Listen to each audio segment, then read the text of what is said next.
So guys, this video is going to be very chameleon oriented. Actually, we're probably only going to look at chameleons just because I have so much to show you guys.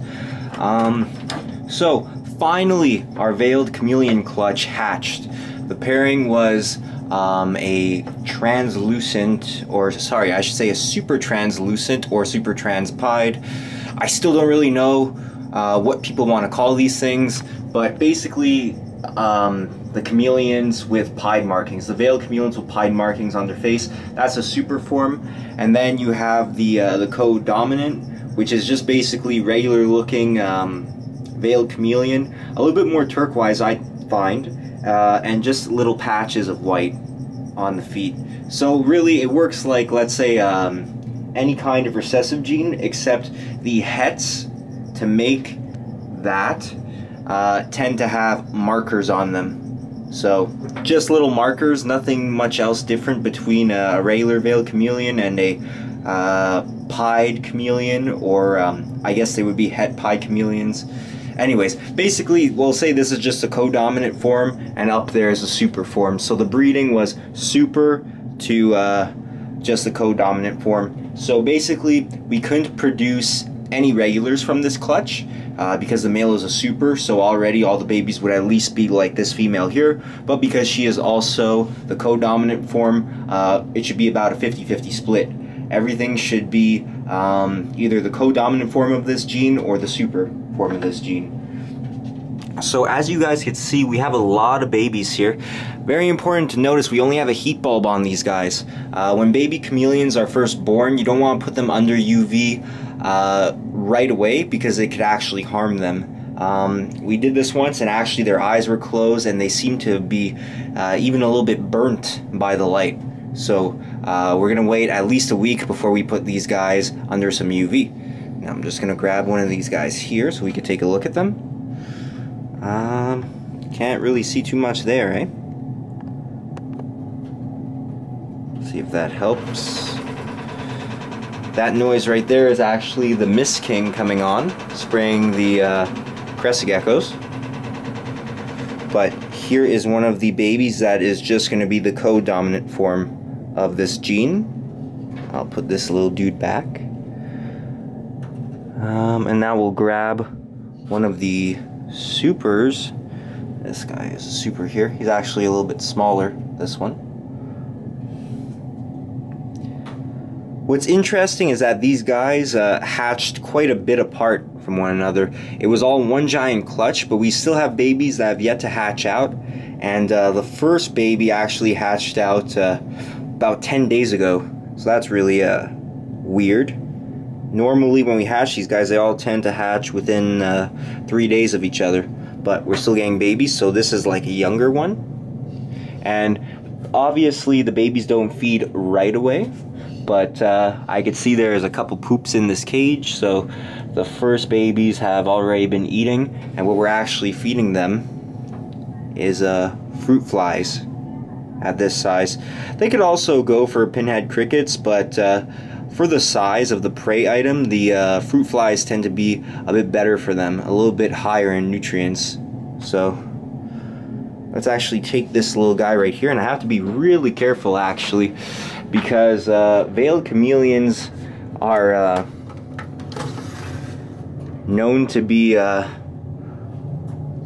really voracious eaters. But isn't that crazy to see the baby beside the male?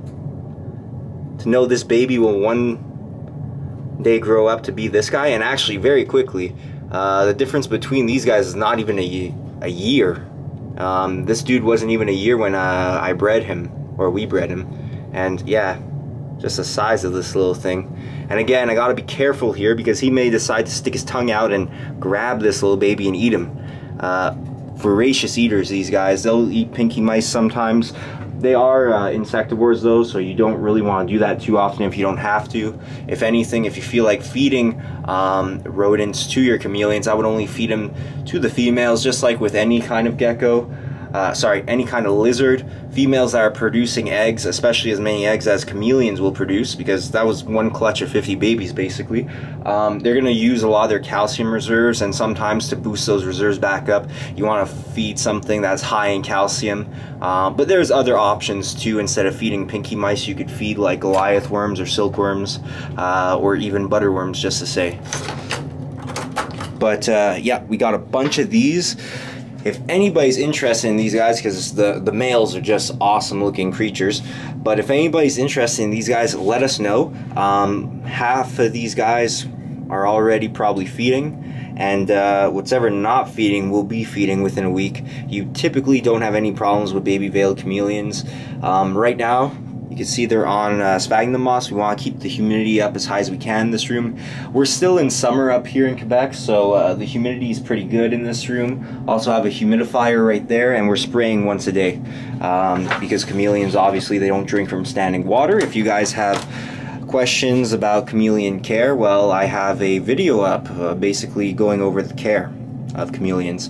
And actually, I don't know if I'm going to start this video off with this clip, because I had also recorded a couple clips that I'm going to try to maybe narrate over, just because there were people talking in the background or there was noise in the background. But it was like a couple cool little clips that I want to share with you guys. But actually what we'll do right now, and I could tell you right away, one of the clips is going to be of this guy feeding. We actually have this new beautiful blue bar ambilibi panther chameleon, and this guy is actually super friendly. Typically they aren't friendly like this. Well, at least a little bit less friendly. Certainly you could find individuals of any given species that are very friendly and easy to handle, but I find, at least compared to veiled chameleons, that panther chameleons tend to be a little bit shyer, and they don't like to be handled at all too much. But this guy seems pretty fine with that.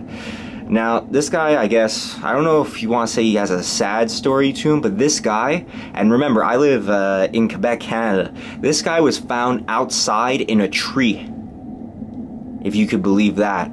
And he was brought to us, no one claimed him, so we decided, hey, we'll take this guy.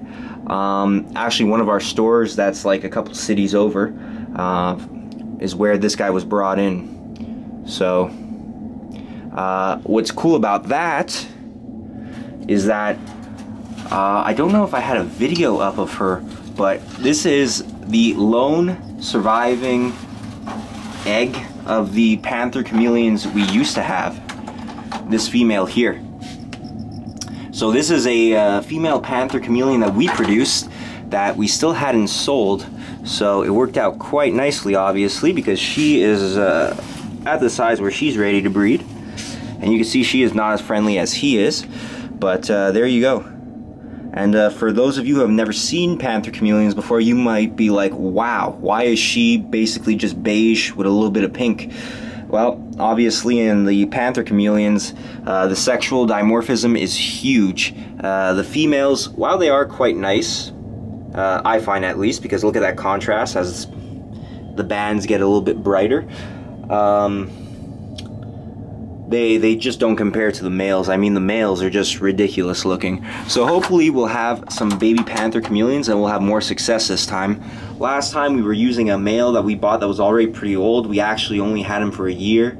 And he was very well taken care of. We took care of him really well. He would eat. Actually, you could see him in the feeding video I have up on my channel.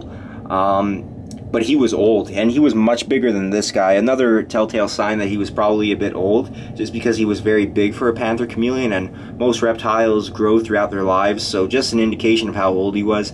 He was probably close to 4 years old when we got him, and their life expectancies aren't too long. And like I said, we had him for maybe a year and a half.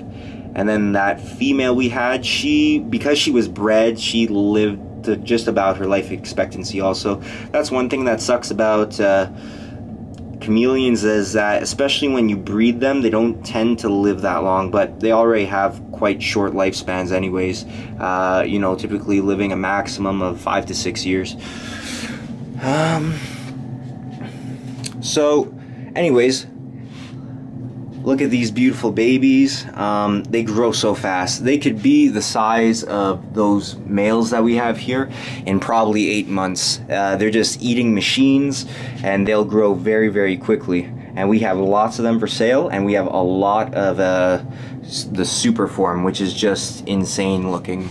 So if you guys are interested, and you guys are in Canada, send me a message, and please don't forget to like us on Facebook, facebook.com/Safari Reptiles. Thank you guys, and enjoy these next couple of clips of you know, the panther chameleon eating right out of my hand, and some of these babies coming out of the eggs.